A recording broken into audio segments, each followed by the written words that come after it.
Kidlat News Updates.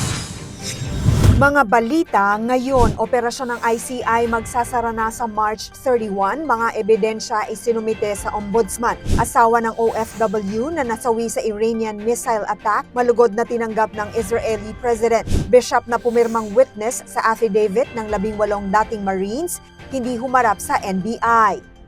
Ako po si Cesar Soriano para ihatid ang mga nangunang balita sa buong kapuluan ngayon. Magwawakas na ang operasyon ng Independent Commission for Infrastructure o ICI sa March 31 matapos isumite sa Office of the Ombudsman ang mga dokumento at resulta ng investigasyon sa umunoy irregularidad sa mga proyektong pang-infrastruktura. Ayon kay ICI Chairman Andres Reyes, natupad na ng komisyon ang mandato nito sa ilalim ng executive order na nagtatag dito noong September 2025. Nakapagsumite na rin ang ICI ng 9 na referral na kinasasangkutan ng 65 na individual.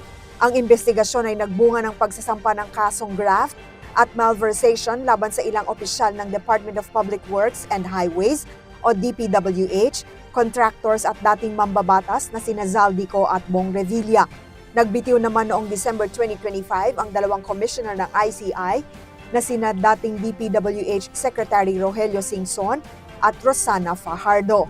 Tinanggap ni Israeli President Isaac Herzog sa Jerusalem si Bernie Lavarias, asawa ng Pinay caregiver na si Mary Ann De Vera noong March 12. Si De Vera, isang caregiver, ang unang Pilipinong nasawi sa Iranian missile attack sa Tel Aviv noong March 1 matapos tamaan ng shrapnel habang tinutulungan ng kanyang ward na makapunta sa shelter. Sinamahan si Lavarias na Philippine Ambassador to Israel, Aileen Mendiola, sa naturang pagbisita. Samantala, tiniyak ni Israeli Ambassador Dana Kirsch na handang tumulong ang Israel sa repatriation ng mga Pilipino kung lalala ang sigalot sa rehiyon. Tinatayang 30,000 OFWs, karamihan caregivers, ang kasalukuyang nasa Israel. No-show sa National Bureau of Investigation o NBI si Bishop Ephraim Tendero na pinangalan ng witness sa joint affidavit ng 18 umano'y dating Marines na nag-akusa ng malawakang kickback sa flood control projects. Sa halip, ang kanyang abogado ang dumalo upang magsumite ng sinumpaang salaysay ayon kay NBI Director Melvin Matibag. Dahil dito, sinabi ng NBI na maglalabas sila ng panibagong subpoena upang personal siyang maimbestigahan. Kinumpirma ni Tendero na lumagda siya bilang saksi sa affidavit, ngunit iginiit na hindi niya mapapatunayan ang katotohanan ng mga nilalaman nito.